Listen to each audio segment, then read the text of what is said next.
그러면 정상세포가 탈수가 많이 되면 암세포로 바뀔 수 있다는 거예요.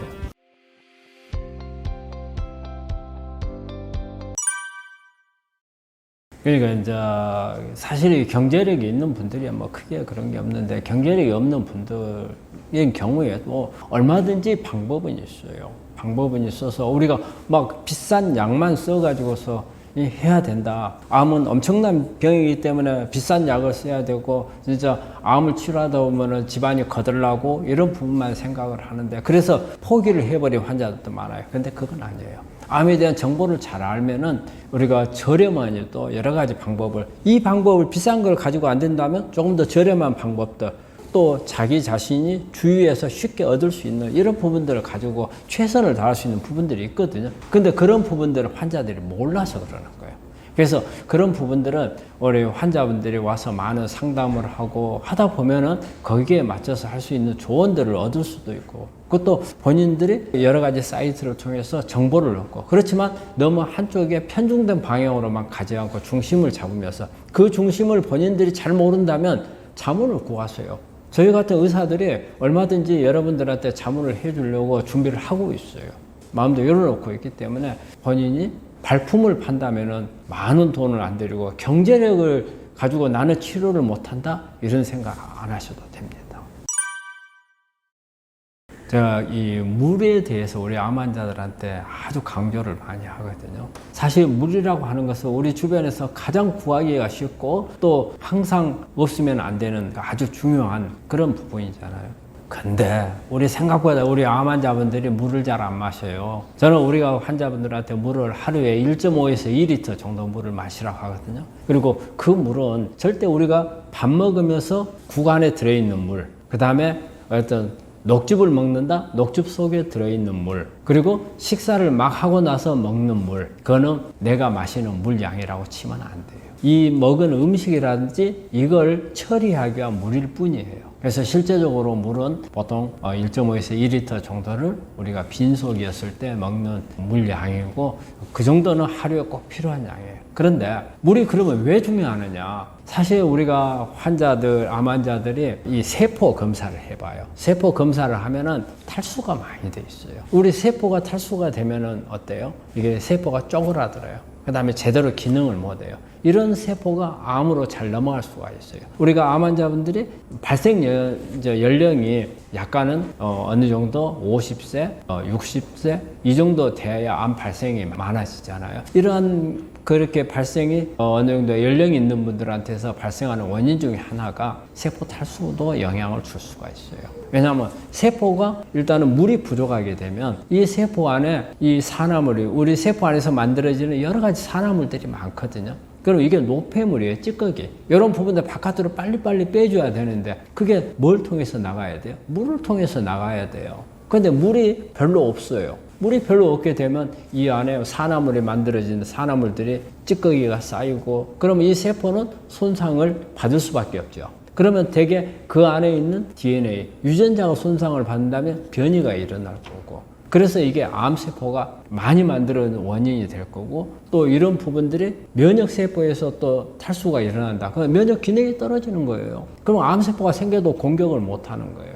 그래서 이 물이 충분해야 여러 가지 기능들이 좋아지고, 특히 암 환자 경우에 암세포가 정상세포가 암세포로 가거든요. 그러면 정상세포가 탈수가 많이 되면 암세포로 바뀔 수 있다는 거예요. 그 다음에 또 물이 중요한 거는 우리 암을 치료하는 데 있어서 우리가 영양소 중에서 미네랄이 상당히 중요하거든요.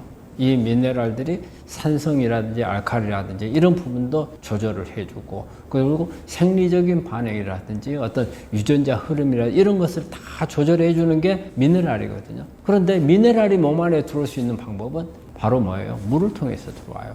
그래서 우리가 물을 마실 때도 우리가 정수기 물보다는 생수, 약수, 미네랄이 포함되어 있는 물. 그런데 우리가 만약에 나는 정수기밖에 먹을 수 없는 상황이다, 이런 경우에는 어때요? 여러 가지 뭐 녹차를 가서 타서 녹차물을 만들어 먹는다든지, 아니면 연잎차라든지, 아니면 비타민 나무차라든지, 뭐 이런 다양한 우리 파이토케미칼들이 미네랄하고 같이 섞여서 들어가 있는 물들을 만들어서 먹는 것도 도움이 되고, 또 물이 있어야 어때? 해독이 돼요. 몸 안에 찌꺼기 같은 게 우리 몸 바깥으로 배출해야 하는데 이게 다 물이 있어야 되잖아요. 그래서 물은 암을 치료하는 데 있어서 필수라고 생각을 해요. 그리고 세포 탈수가 절대 돼서는 안 돼요. 그러면 세포 탈수가 되지 않게 하려면 우리 물을 많이 마셔야 돼요. 그런데 그냥 물만 마시면은 세포 탈수가 해결될 것 같아요. 우리 일반적으로 생각할 때, 탈수가 됐어? 그럼 물만 마시면 돼. 그러면 해결이 돼. 그런데 실제 세포 안의 탈수는 절대 물만 마셔가지고는 해결이 안 됩니다. 물은 스스로 세포 안에 들어가지를 못해요. 그렇기 때문에 탈수가 되는 겁니다. 그럼 어떤 경우에 물이 세포 안에 들어갈 수가 있느냐? 그거는 칼륨이 우리 세포에서 들어갈 때 물을 끌고 들어가.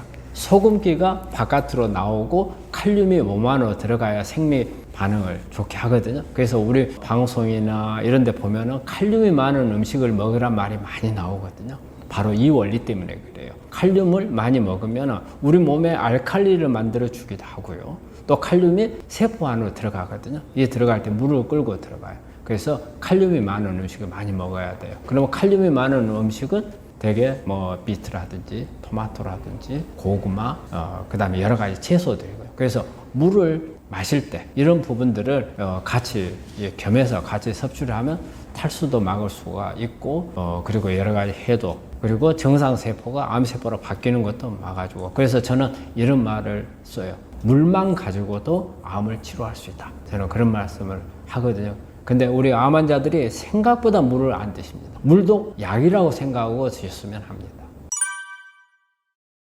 그러니까 양은 1.5에서 한 2리터 정도 하루에 먹는 게 좋고 그리고 정수기 물보다는 생수를 미네랄이 들어있는 생수를 마시는 게 좋고 없다면은 여러 가지 찻물 그러니까 여러 가지 파이토케미칼들 그러니까는 비타민 나무라든지 아니면 연잎이라든지 녹차라든지 이런 부분들을 넣어서 마시는 게 좋은데 여기서 한 가지 주의해야 될 점이 있어요. 알칼리수. 알칼리수를 먹는 분들이 생각보다 많아요. 그래서 저는 알칼리수는 우리 환자분들한테 크게 권하지 않아요. 왜냐하면 알칼리수는 우리가 전기 분해를 해가지고서 물을 산성하고 알칼리로만 분류를 해가지고 만들어진 물이기 때문에 미네랄이 아니거든요. 미네랄이 아니다 보니까 혈액에만 알칼리로 바꿔줄 수 있는데 세포에서 바꿔주는 기능을 하지를 못하거든요.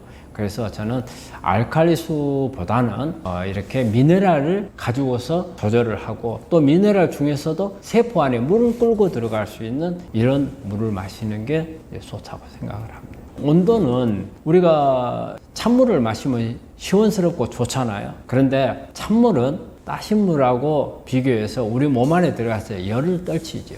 우리 면역에서 중요한 건 뭐예요? 열이라고 그랬잖아요. 체온이 중요하다. 그러니까 체온을 높일 수 있는 물을 마시는 게 좋죠. 그런데 찬물을 마시게 되면 체온을 낮추잖아요. 그래서 가능한 따뜻한 물을 마시는 게 훨씬 더 도움이 되리라고 생각을 해요.